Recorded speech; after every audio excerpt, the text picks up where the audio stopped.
Manchester architect alleged to have committed suicide. Hi again and welcome. This is Links 007 TV News Report, and we'll be right back with the details to come. Welcome to Links 007 TV News Report, providing you with the best in local and international news updates. This is a place where you can get the most reliable and informative news information. Links 007 TV News Report. Welcome back and thanks for joining us. This is Links 007 TV News Report. The Manchester police are probing the circumstances surrounding the death of an architect who is suspected to have committed suicide in Fairbanks community in the parish on Friday. The body of 47-year-old Kevin Campbell was discovered around 1:45 p.m. on Friday. He was shot. The body was found by Campbell's wife in their children's room.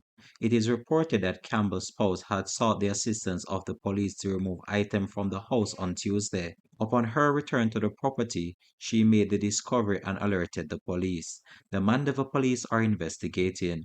We'll have more details to come on this in a later newscast. Continuing the news. The Central Kingston police have detained a suspect in their investigation into the killing of a 10-year-old girl on Wildman Street on Thursday morning.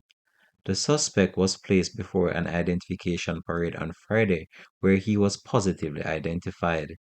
The man remains in the custody of the police. He will be interviewed on Monday in the presence of his attorney. 10-year-old Jazeera was shot while she slept in her bed on Wildman Street. She reportedly passed away while being taken to the nearby Kingston Public Hospital. Our news center understands that thugs tried to firebomb the house before invading the property and opening fire, killing the young girl. Jazeera is the latest victim of an ongoing gang feud between the Darkside Gang and the Genocide Gang, who have claimed dozens of lives in 2021. Meanwhile, the Central Police have named 10 persons of interest who they believe can help in their investigation into the current gang conflict within the area. So, because if down a south side is giving us a whole heap of problem now, Fleet Street and them places. So Kingston Central is hot. They're not going into the new year with it like this. It has to change. And the change is going to start with you working with us. You working with us.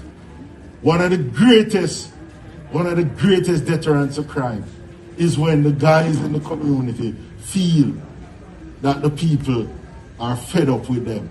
They are no longer with them. They are afraid of that than the police. They are afraid of that more than the police.